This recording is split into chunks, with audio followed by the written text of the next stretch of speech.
Mean राशि वालों, सूर्य ग्रहण ये अपने आप में बहुत बड़ा समय माना जाता है। लोग समझते नहीं हैं, लेकिन कितने लोग सूर्य ग्रहण के बाद बर्बाद हो जाते हैं। सूर्य ग्रहण में ऐसे कार्य करते हैं जिससे बर्बाद हो जाते हैं। यह सूर्य ग्रहण उनके जीवन में बहुत बड़ी ख़राब स्थिति बना देती है।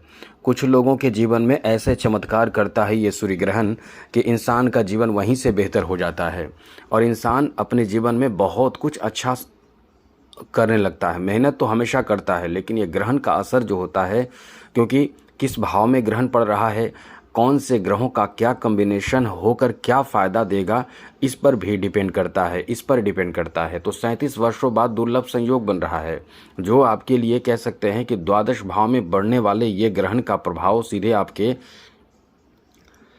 छठे भाव पर पड़ेगा, जहां केतु बैठे हैं। अब आपको बता दें, ये ग्रहण आपके जीवन के लिए बहुत ज़बरदस्त परिणाम देने वाला साबित होगा। इसको हल्के में लेकर बेवकूफ़ी करके लोग परेशान भी हो जाएंगे, और इसे बेहतर तरीके से समझकर इंसान अपने जीवन को बेहतर बना लेगा। हम आपको बहुत ज़रूरी जानकारी देने जा रहे हैं। वीडियो थोड़ी लंबी हो जाएगी, लेकिन इसका मतलब वीडियो बीच में से छोड़कर ना हटें, क्योंकि इस वीडियो में हम ऐसे महत्वपूर्ण जानकारी देने जा रहे हैं जो आपके जीवन में बहुत ज़्यादा महत्वपूर्ण रहेगा। चलिए विस्तार से चर्चा करते हैं। सबसे पहले मित्रों, आपको बता दें कि ग्रहण का जो समय रहेगा वो अपने आप में बहुत महत्वपूर्ण समय माना जाता है।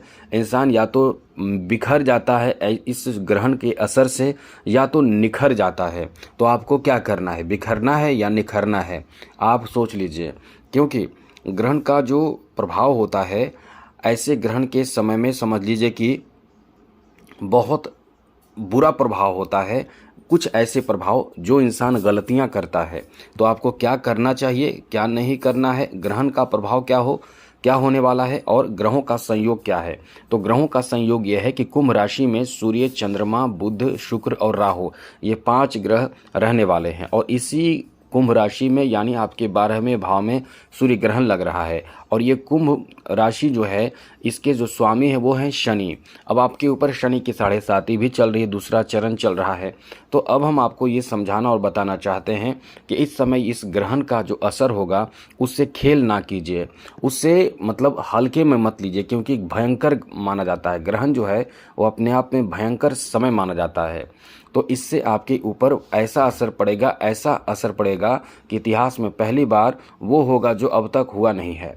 तो चलिए हम आपको विस्तार से बताते हैं। सबसे पहले बता दें मित्रों, सूर्य, चंद्रमा, बुध, शुक्र और राहु, ये 5 ग्रह बहुत अच्छे संयोग बना रहे हैं। जैसे कि सूर्य और साथ साथ बुध बुधादित्य योग बना रहे हैं। शुक्र और बुध मिलकर शुक्रादित्य लक्ष्मी नारायण योग का निर्माण कर रहे हैं। शुक्र और सूर्य मिलकर शुक्रादित्य योग बना रहे हैं। अब इस कॉम्बिनेशन का असर जो होगा बहुत ज़्यादा आपके लिए अच्छा होगा। अब यहाँ थोड़े से परेशानी भी देगा, क्योंकि सूर्य और राहु अच्छा नहीं है, चंद्रमा और राहु अच्छा नहीं है, तो ये थोड़े निगेटिव प्रभाव भी देगा। तो आपके ऊपर किस तरह का प्रभाव पड़ेगा हम आपको बताएंगे विस्तार से। सबसे पहले आपको बता दें कि आपको क्या नहीं करना चाहिए। नोट कर लीजिए, ये गलती मत कीजिएगा। ग्रहण के समय ये गलती यदि आपने किया तो आपके ऊपर बहुत बुरा असर पड़ता है। वीडियो पूरा देखिएगा। ग्रहण के समय क्या नहीं करना है। सबसे पहले मित्रों, ग्रहण का जो समय होता है उस समय कहीं भी ऐसे जगह पे न जाएं जहां आपको शक लगता हो कि तांत्रिक क्रियाएं लोग करते हैं, काला जादू लोग करते हैं, क्योंकि हर घर में ऐसे निगेटिव ऊर्जा का वास होता है, जहां उस निगेटिव ऊर्जा को भोजन मिलता है, उस निगेटिव ऊर्जा को रहने का आवास हो जाता है। जहां आप लोग रहते हैं, सब लोग रहते हैं। अब कुछ ऐसे भी लोग होते हैं, इस चीज़ को जानते हैं, अपने घर से निगेटिव ऊर्जा को निकाल कर बाहर फेंक देते हैं, और आपके बच्चे उस पर चढ़ जाते हैं या उसको उल्लंघन कर देते हैं या उसको लेकर चले आते हैं। कुछ क्योंकि बच्चों के लिए भी रहता है, सियान यानी बड़े लोग तो ये चीज़ समझ जाएंगे कि ये उठाना नहीं है, ये चीज़ नहीं है, तो बच्चे लोग उठा लेते हैं, खा लेते हैं या लेकर चले आते हैं, छू देते हैं, उल्लंघन कर देते हैं। तो ऐसे समय में बच्चों को थोड़े से समझाकर कि ऐसी चीज़ बाहर मिले तो बिल्कुल भी आपको नहीं लेना है, नहीं छूना है, जिससे कि ऐसी समस्या से आप बाहर रहें और बच जाएं। तो मित्रों, आपको बता दें कि इस समय क्या नहीं करना है। तो बच्चों को संभालना है। और सूर्य ग्रहण के पहले वैसे तो एक चीज़ समझ लीजिए, ये जो सूर्य ग्रहण है वो भारत में मान्य नहीं है। जी हाँ मित्रों, जब मान्य होता है तब जाकर इसका सूतक काल लगता है। और कितने लोग बोल देंगे, आपको बता रहे होंगे, बताएंगे भी। यूट्यूब पर बहुत लोग आपको बताएंगे कि सूतक काल है, तो ये ना करें, जैसे कि मंदिर बंद कर दें, बहुत तरह की बातें। लेकिन यहाँ सूतक काल का मान्य नहीं है। 17 फरवरी को लगने वाले सूर्य ग्रहण का असर भारत में नहीं होगा, इसलिए आपको हमें चिंता करने की ज़रूरत नहीं है, टेंशन लेने की ज़रूरत नहीं है। लेकिन इसका जो समय है वो जान लीजिए कब है। ग्रहण का समय दोपहर 3:26 से शुरू हो जाएगा और शाम 7:57 तक रहेगा। अब आप सोचिए कि ग्रहण नहीं है, ग्रहण का असर नहीं है, तो हम क्यों कुछ करेंगे, मतलब हम क्यों ऐसा कुछ भी ऐसा काम जो है वो ना करें, या जो ज़रूरी काम है करें। आप ग्रहण के समय को समझकर, क्योंकि ये खगोलीय प्रभाव होता है, आप कुछ ऐसे कार्य जो करके अपने भाग्य को बदल सकते हैं। जैसे कि आपको चाहिए कि आप इस समय यानी ग्रहण के समय करें क्या, इस जो हमने टाइम दिया है उसमें आपको करना है। आप किसी भी मंत्र का जप करें, क्योंकि ऐसे समय में जो तांत्रिक होते हैं, जो साधक होते हैं, जो तपस्वी होते हैं, उन्हें पता होता है ऐसे समय में वो बैठकर अच्छे से मंत्र का जप करते हैं। आप थोड़ा समय निकालकर मंत्र का जप कर सकते हैं, या फिर आप सूर्य ग्रहण समाप्ति के बाद, क्योंकि ये ग्रहण का असर भारत में नहीं है इसलिए आपको कुछ करने की ज़रूरत नहीं है, लेकिन शाम के समय बैठकर, क्योंकि आप मंगलवार का जो दिन है वही है, तो मंगलवार हनुमान जी का दिन है, आप हनुमान जी की शनि की शाम के समय सूर्यास्त के बाद आराधना कर सकते हैं, मंत्र जप कर सकते हैं, हनुमान चालीसा पढ़ सकते हैं। अब ये ना सोचे कि हम भोजन कर चुके हैं, केवल ध्यान रखें नॉनवेज नहीं खाना है आपको। आप सब कुछ कर सकते हैं, पूजा पाठ धर्म कर्म की क्रियाएं कीजिए, जरूर कीजिए।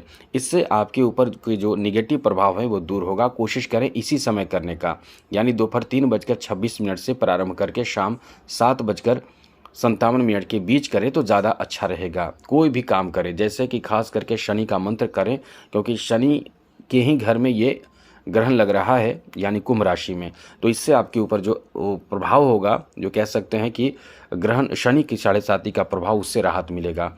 अब आपको समझ लेना चाहिए कि ये ग्रहण आपके द्वादश भाव में लग रहा है, तो द्वादश भाव का प्रभाव क्या होगा मित्रों, यहाँ देखिए, आप नोट कर लीजिए। आपको कम से कम नहीं भी तो 2 दिन से खर्च बढ़ा होगा।